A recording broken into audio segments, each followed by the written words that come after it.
confessions religieuses à différents niveaux.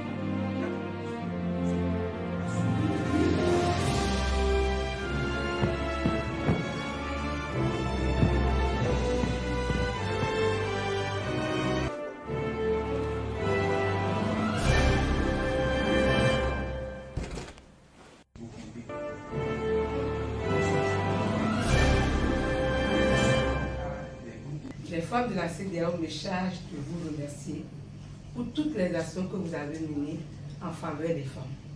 Grâce à vous, les femmes ont bénéficié de la gratuité de la césarienne, la gratuité de l'enseignement pour les filles. Vous avez milité pour une forte représentativité des femmes dans les instances décisionnelles.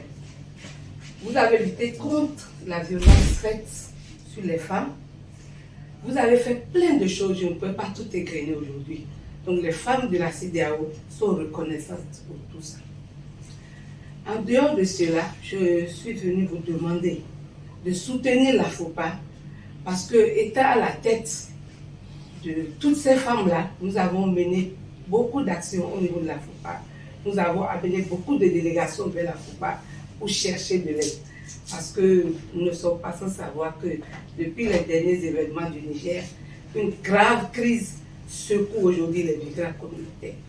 Il y a beaucoup de détresse. Les femmes sont mal en point. Vous êtes un homme de paix. Vous avez toujours milité pour la paix. Et dans notre milieu communautaire, ça se disait que si c'était le président Bodiaï qui était au pouvoir, ça n'allait pas arriver. Mais nous avons la chance que vous êtes encore en vie. Et nous savons que vous avez la capacité de résoudre ce problème-là.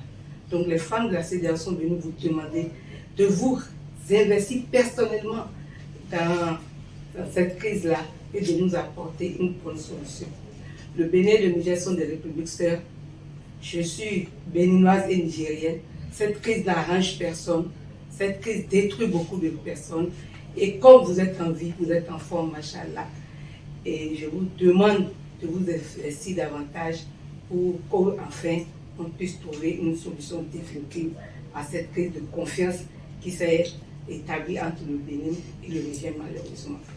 En dehors de cela, ma deuxième requête, c'est de vous demander si vous avez le temps de recevoir les femmes de Loco Woman pour les connaître et en dernière position de soutenir la FOPA. Les têtes couronnées qui sont ici, c'est juste une délégation. Sinon, toutes les têtes couronnées sont avec la FOPA. Et on nous charge de vous dire que vous constituez un arbre de paix. Et je vous ai demandé de planter l'arbre de paix dans le cœur des Béninois, du nord au sud, de l'est à l'ouest, pour 2026.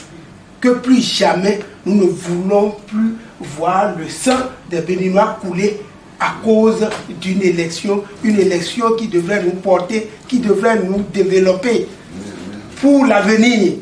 Plus jamais nous ne voulons plus voir ça. Donc les têtes couronnées nous ont dit de vous rééditer leur soutien parce que vous faites déjà le travail. Vous constituez un arbre et le fruit que là, votre arbre a déjà germé, plantons-la dans le cœur des Béninois du nord au sud. Nous savons que c'est difficile. Il y aura des cœurs qui ne permettront pas de germer.